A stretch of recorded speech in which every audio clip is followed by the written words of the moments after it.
diterima oleh Allah Subhanahu wa taala. Itu tanda. Kita tidak memastikan ya, tapi itu sebuah tanda. Tanda itu bisa iya, bisa enggak, ya tergantung orangnya dan hanya Allah Subhanahu wa taala yang tahu. Tanda seseorang qiyamul lailnya dalam bulan Ramadan itu diterima, maka di luar bulan Ramadan diberi taufik oleh Allah Subhanahu wa taala untuk melanjutkannya, untuk meneruskannya, tidak berhenti sampai di situ. Tanda tilawah Qur'annya di dalam bulan Ramadan diterima oleh Allah, di luar Ramadan tidak berhenti tilawahnya, tetap dia terus tilawah dan seterusnya seperti itu. Jadi itu tanda yang disebutkan oleh para ulama bahwasanya tanda amal soleh seseorang itu diterima oleh Allah Subhanahu wa taala adalah diberikan taufik bagi dia untuk beramal soleh setelahnya, gitu ya. Maka di situ mari kita nilai diri kita masing-masing ya, sampai hari yang keberapa ini? Ketujuh ya? Ya, hari yang ketujuh dalam bulan Syawal ini. Kita lihat sekarang bagaimana amal kita masing-masing. Maka silakan dinilai dirinya sendiri. Jamaah sekalian rahmani wa rahmakumullahu taala. Itu sekedar pengingat ya untuk kita semuanya, untuk saya pribadi dan juga untuk jamaah sekalian. Dan sengaja kajian di sini tidak saya liburkan. Nomor satu ya ben tetap semangat untuk ngaji gitu ya. Kesuwen pre ini ya males begitu ya untuk semangat ngaji, kemudian juga untuk riayan sampai takmir. Untuk riayan ya. Tapi jamaah sekalian rahmani wa rahmakumullahu taala, kita akan melanjutkan kajian kita di sore hari atau di malam hari yang berbahagia ini. Pembahasan kita dari kitab Sulamut Taufiq, masih dalam pembahasan maksiat badan. Ya, berkata Syekh Abdullah bin Husain bin Tahir Ba'alawi rahimahullah, wa tasarrufu fi syari'i bima la yajuzu. Wa tasarrufu fi syari'i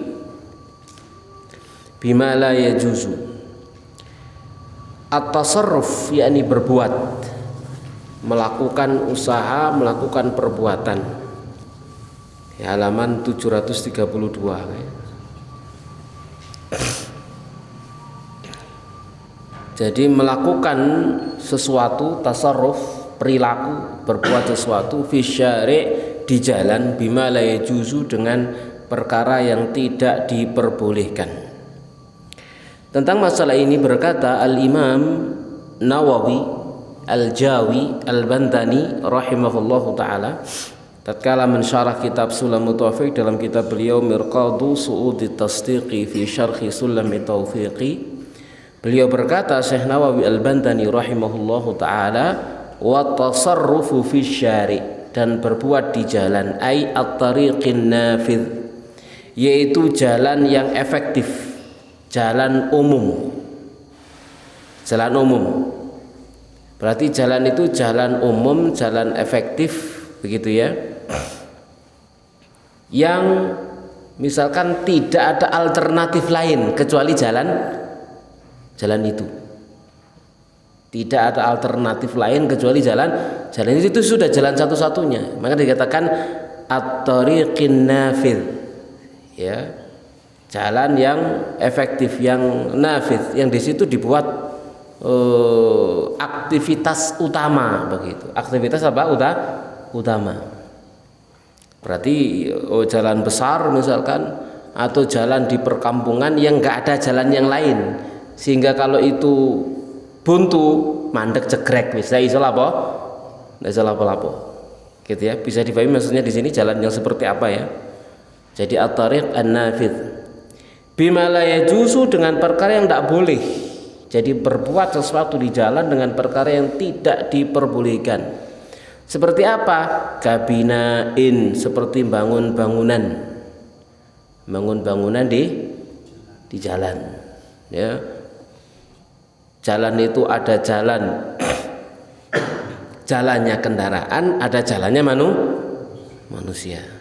Lek jalane kendaraan niku sing di tengah niku, lek jalane menungso apa? Trotoar. gitu ya. Lalu bangun di sana, bangun di trotoar misalkan, bangun apa biasa? No, kios ya, warung, kaki lima, hanya manusia, misalkan semacam itu. Ini termasuk perkara yang malayajus, yang tidak boleh. Kenapa? Mengambil hak siapa? Ya, hak pejalan kaki kaum muslimin. Au ghorsin li menanam pohon, untuk menanam pohon. Ono embong di ya, kecuali mungkin protes gara-gara embongi bolong kabeh tanduri gedang gitu ya, itu kan protes pemerintah delok embongi rek kan gitu ya. Wa illam yadurra dzalik, sekalipun yang demikian itu tidak membahayakan, tidak bermadarat. Li anna syughlal makani bidzalika, dikarenakan menyibukkan tempat dengannya, dengan yang demikian itu maniun minat turuqi, itu menghalangi jalan. Wa qad tastahimul maratu, menjadi berdesakan gara-gara adanya bangunan atau adanya hal-hal yang demikian itu bagi orang yang berjalan. Ya, fayastaquna bihi, hingga kemudian mereka itu saling berbenturan dengannya. Kama afadahu Syekhul Islam, saya dikatakan oleh Syekhul Islam. Jamaah sekalian rahmani wa rahmakumullahu taala. Makanya di sini harus diperhatikan adabnya jalan. Jamaah sekalian rahmani wa rahmakumullahu taala. Jadi tidak boleh bermudah-mudahan menggunakan jalan kaum muslimin ya, untuk kepentingan pribadi. Tidak bermudah-mudah begitu ya. Jangan sampai kemudian mengganggu aktivitasnya kaum muslimin. Ya, jangan sampai kemudian mengganggu aktivitasnya kaum muslimin. Ya. Jamaah sekalian rahmani wa rahmakumullahu taala. Ya contoh misalkan jalur provinsi gitu ya. Motor gede-gede liwat marono di stop. Ya, di stop untuk satu kegiatan apapun itu bentuk kegiatannya, sehingga menjadikan macet berkilo-kilometer begitu. Wah, ini tidak boleh, itu haram ya. Saya pernah punya pengalaman macet mulai dari Singosari sampai Taman Dayu. Pirang kilo nih? Hah? Perhatikan, ternyata di Taman Dayu ono acara make separuh jalan provinsi, macetnya mulai Singosari.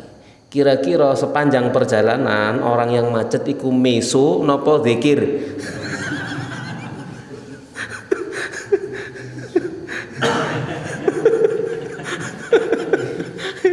Ya sing zikir kan gitu ya. Saya ngerti kan itu ya. Tapi mungkin banyak iki sing garai gitu ya. Begitu lewat tuh kira-kira ngilokno napa muji. Begitu tahu. Ndongakno elek napa ndongakno apik kira-kira. Ya, begitu lewat tuh iki sing garai macet itu. Kira-kira ndongakno elek napa ndongakno apik kira-kira. Kan begitu ta. Jadi itu membuat marah kan gitu ya, membuat susah dan menyempitkan orang dalam perjalanan. Kita perhatikan itu macet mulai Singosari sampai Taman Dayu. Pirang jam kira-kira perjalanan ini. Ya, mau di sana di mana di jalan itu banyak orang memiliki kepentingan. Ada yang sakit misalkan ya. Ono sing katene marani wong kate mati gitu ya. Ngantar orang ke rumah sakit. Macam-macam banyak orang berkepentingan di jalan tersebut. Kalau kemudian menjadikan jalan itu macet sejauh seperti itu, maka dalam Islam itu haram hukumnya, apapun bentuk kegiatannya. Apapun bentuk kegiatannya tidak boleh, jamaah sekalian rahimani wa rahimakumullahu taala. Jadi orang yang mau menggunakan jalan itu harus berpikir panjang. Jangan sampai kemudian mengganggu aktivitasnya kaum muslimin. Ya, kenapa itu hak mereka? hak setiap pengguna jalan. Jamaah sekalian rahimani wa rahimakumullah taala. Makanya dibahas di dalam Islam. Perhatikan Al-Imam Ibnu Hajar Al-Haythami di dalam Az-Zawajir an Iqtirafil Kabair menjadikan hal ini termasuk dosa besar yang ke-214 sampai 216 tentang kaitannya dengan jalan ini. Kemudian beliau membawakan sebuah hadis dari Al-Hakam bin Al-Haris As-Sulami dari Nabi sallallahu alaihi wasallam bersabda, "Man akhadha min tariqil muslimina shibran." Siapa yang mengambil sejengkal saja dari jalannya kaum muslimin, ja'a bihi yaumal qiyamah, maka dia akan datang dengannya nanti pada hari kiamat, yahmiluhu min sab'i aradin, dia akan memikulnya sedari 7 lapis bumi, ngambil ya sejengkal dari tanahnya kaum muslimin. Termasuk diantaranya gak duwe mobil parkire di pinggir embong, gak keliru ulang gak duwe garasi, tuku mobil diparkir di pinggir embong. Pinggir embongnya kamar di kanopi pisan kan gitu ya. Ya gitu ya. Padahal itu bukan haknya. Jangan dikira itu halal, itu haram. Sama sekali rahmani rahimakumullah. Sehingga apa? Kaum muslimin yang mau keluar dengan mobilnya ndak iso sik leren ngebel dhisik tin mobilmu inggirno kan gitu toh. Ya, padahal itu adalah jalannya jalan umum, jalannya kaum muslimin. Ya, sama sekali rahmani rahimakumullah taala. Jadi itu tidak diperbolehkan, ya. Jadi seperti itu tidak diperbolehkan. Sama sekalian rahimani rahimakumullah taala. Jadi kalau dia mau beli mobil, ya makanya kan di status satu dia mau beli mobil siapkan garasi gitu. Baru beli mobil, nyicil garasi ini dhisik gitu ya. Baru marono mobile gitu. Sama sekali rahimani rahimakumullah taala. Jadi ngorbankan kamarnya untuk garasinya kan gitu harusnya. Ya, jangan sampai kemudian itu mengganggu kaum muslimin. Ya, jamaah sekalian rahimani wa rahimakumullah taala. Kemudian di sini kita sampaikan, oleh karena itulah perlu bagi kita memperhatikan hukum-hukum seputar jalan berikut ini. Yang pertama, tidak boleh mempersempit jalan kaum muslimin, bahkan harus melapangkan jalan dan menyingkirkan hal yang mengganggu darinya, bahkan yang demikian termasuk keimanan. Ya, jadi Nabi SAW pernah mengatakan al-imanu bid'un wa sab'una syu'bah. Iman itu ada 70 sekian cabang. A'laha qaulu la ilaha illallah, yang paling tingginya adalah ucapan la ilaha illallah. Wa adna, yang paling rendahnya imatatul adza anit tariq, menyingkirkan gangguan dari jalan. Itu ya.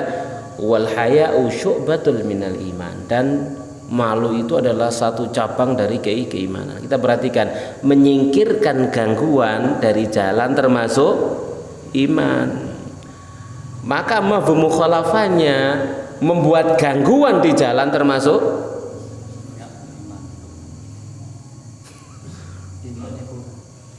saya ulangi, menyingkirkan gangguan dari jalan termasuk iman. Membuat gangguan di jalan termasuk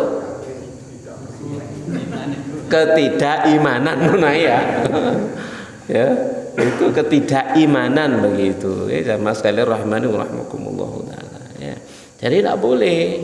Sebagaimana menyingkirkan gangguan dari jalan termasuk iman, maka maknanya kita termasuk ciri iman seseorang. Orang itu dikatakan beriman kalau dia menyingkirkan gangguan dari jalan, kalau dia tidak membuat gangguan di jalan. Ini termasuk ciri orang beriman. Jadi ciri orang beriman itu tidak tidak mementingkan dirinya sendiri. Itu ciri orang yang beriman itu tidak mementingkan dirinya sendiri, selalu melihatnya itu kepentingan kemaslahatan umum, kemaslahatan kaum muslimin, bukan kepentingan dirinya sendiri. Ya, jamaah sekalian rahimani wa rahimakumullahu taala. Kemudian yang kedua, tidak boleh mengadakan pada area miliknya sesuatu yang menyempitkan jalan.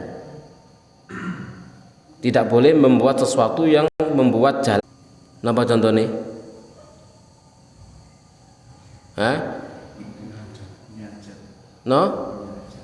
Nutup jalan utama, tidak ada jalan alternatif. Kalau ada jalan alternatif, maka dia harus mengupayakan ada tanda masuk sini, lewat sini, kan itu bagian dari upaya. Tapi kalau nggak ada, misalkan ini satu-satunya jalan, kalau ditutup sudah berkeluar, ini tidak boleh. Berarti ini tidak boleh, ini ditutup dia. Kalau dia punya hajat misalkan, maka jangan sampai ngambil jalan jero omamu ae kono gitu. Atau sewa tempat yang lain. Gitu ya. Misalkan semacam itu. Ya jamaah sekalian rahmani wa rahimakumullahu taala. Ning jero omah sempit sewa tempat gak ada duit, ya sing sederhana ae. Gak usah maksa begitu. Ya jamaah sekalian rahmani wa rahimakumullahu taala. Ingat, ini penggunaan jalan ini sudah diatur di dalam Islam, tidak main-main. Ya, tidak main-main jamaah sekalian rahmani wa rahimakumullahu taala, ya. Jadi tidak boleh mengadakan pada area miliknya sesuatu yang membuat jalan itu sempit. Contoh misalkan juga termasuk nanam pohon. Memang akarnya, batangnya ditanai, tetapi melengkungnya nang embong kan gitu ya. Melengkungnya jalan ke sana sehingga ada mobil lewat si leren minggir menghindari ranting-rantingnya atau cabang-cabangnya. Maka orang yang paham dia akan motong jalan, tidak boleh sampai ke ganggu di jalan. Sama sekali rahmani rahimakumullah taala. Ini perkara yang harus kita perhatikan benar. Ya. Jadi semuanya kita lakukan itu lillah, karena Allah Subhanahu wa taala, seperti itu ya.